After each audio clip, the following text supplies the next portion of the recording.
जरा सोचिए, कोई दुनिया के सबसे ठंडे, सबसे सुनसान महाद्वीप पर फंसा हुआ है, एकदम अकेला। उसका जहाज टूटकर डूब चुका है और बाहर की दुनिया में किसी को खबर तक नहीं है कि वो जिंदा भी है या नहीं। ये कोई कहानी नहीं, बल्कि सर अर्नेस्ट शैकल्टन और उनके दल की सच्ची दास्तां है। ये सिर्फ एक खोज की कहानी नहीं है, बल्कि इंसानी हिम्मत और लीडरशिप के सबसे बड़े इम्तिहान की कहानी है। यही वो एक सवाल है जो इस पूरी अविश्वसनीय कहानी की जड़ में है। जब सब कुछ हाथ से निकल जाए, जब उम्मीद की कोई किरण ना बचे, तब एक लीडर क्या करता है? वो अपने 28 साथियों को मौत के मुंह से वापस कैसे लाता है? चलिए इसी को समझते हैं।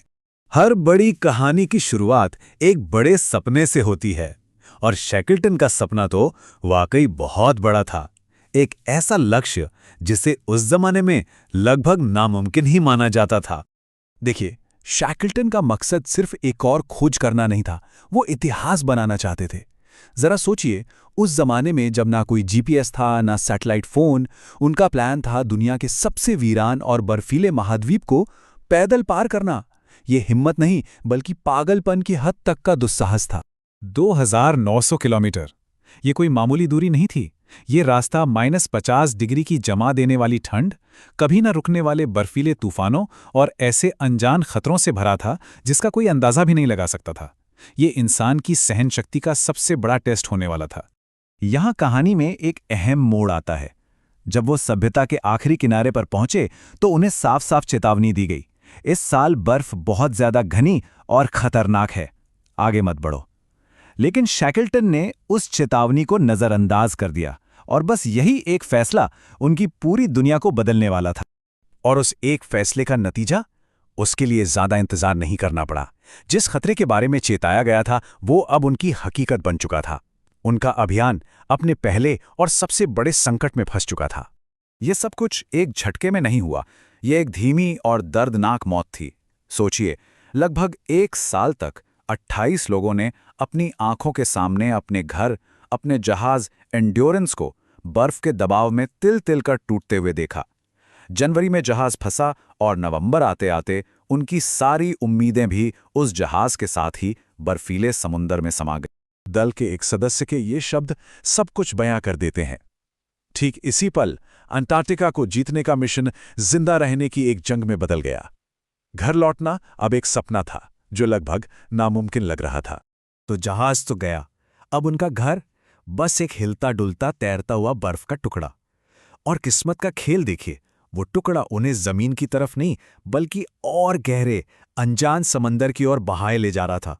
जरा उनकी हालत की कल्पना कीजिए। मदद मांगने का कोई जरिया नहीं था। दुनिया को तो ये भी नहीं पता था कि वो जिंदा भी हैं। खाने का सामान बस 1 महीने का बचा था, और जिस बर्फ पर वो सो रहे थे वो किसी भी पल टूटकर उन्हें समंदर में निगल सकती थी। तो सवाल यह है कि वो इस नर्क में कितने दिन रहे? जवाब है 497 दिन। जी हां, लगभग 1.5 साल। उन्होंने 1.5 साल बर्फ के टुकड़ों और छोटी छोटी नावों पर गुजारे, तब जाकर उनके पैरों ने दोबारा जमीन को छुआ। आखिरकार महीनों बाद जमीन दिखी, एक उम्मीद की किरण जागी। लेकिन ये खुशी बस कुछ पलों की थी। एलिफेंट आइलैंड एक वीरान, पथरीली जगह थी जो जहाज़ों के रास्ते से कोसों दूर थे। मतलब वो एक बर्फीली कैद से निकलकर दूसरी में आ गए थे। तो अब क्या उसी द्वीप पर बैठकर मौत का इंतजार करना? तो कोई रास्ता नहीं था। यहीं पर शैकल्टन ने वो फैसला किया जो इतिहास का सबसे बड़ा जुआ माना जाता है। एक ऐसा सफर जो या तो सबको बचा लेता या फिर सबको हमेशा के लिए खत्म कर देता। अब देखिए, यहां शैकल्टन के लीडरशिप का कमाल दिखता है। उनके पास 2 रास्ते थे। एक जो 800 किलोमीटर दूर था, पर उसके लिए उन्हें दुनिया की सबसे खतरनाक समुद्री लहरों से लड़ना पड़ता। और दूसरा रास्ता 1300 किलोमीटर का, बहुत लंबा, पर इसमें हवाएं और लहरें उनके साथ थीं। उन्होंने लंबा रास्ता चुना। ये एक बहुत बड़ा लेकिन सोचा समझा जोखिम था। तो ये था वह नामुमकिन सा प्लान।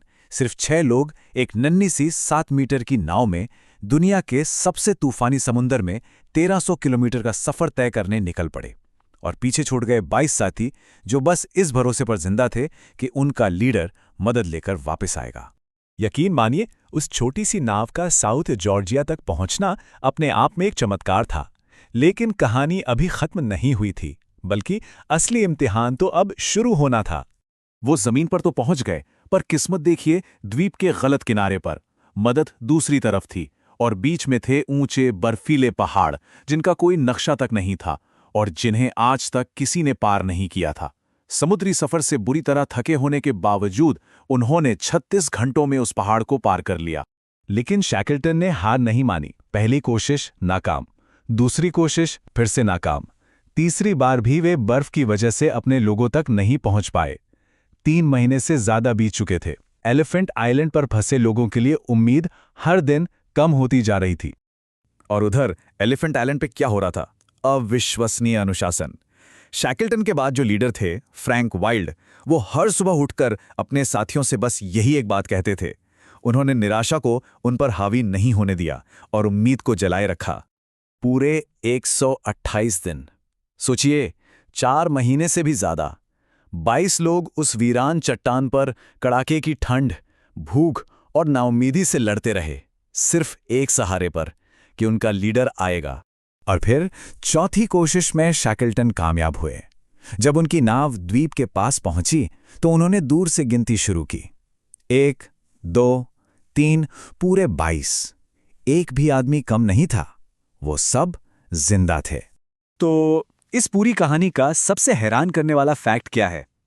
2 साल के इस भयानक मुश्किल के बाद, जहाज के डूबने, बर्फ पर बहने और समुंदर पार करने के बाद कितने लोग मारे गए?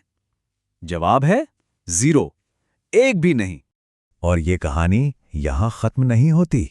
ठीक 100 साल बाद 2022 में उनका खोया हुआ जहाज एंड्योरेंस समंदर में 10,000 फीट की गहराई में मिला, बिल्कुल सही सलामत, जैसे वो इस पूरी अविश्वसनीय कहानी का एक खामोश गवाह हो। तो आखिर में बस एक सवाल बचता है। हाँ, शैकल्टन अंटार्कटिका को पार करने के अपने मिशन में नाकाम रहे, लेकिन अपने हर एक साथी को जिंदा घर वापस लाकर क्या उन्होंने कुछ ऐसा हासिल नहीं किया जो किसी भी मिशन से कहीं ज्यादा बड़ा था?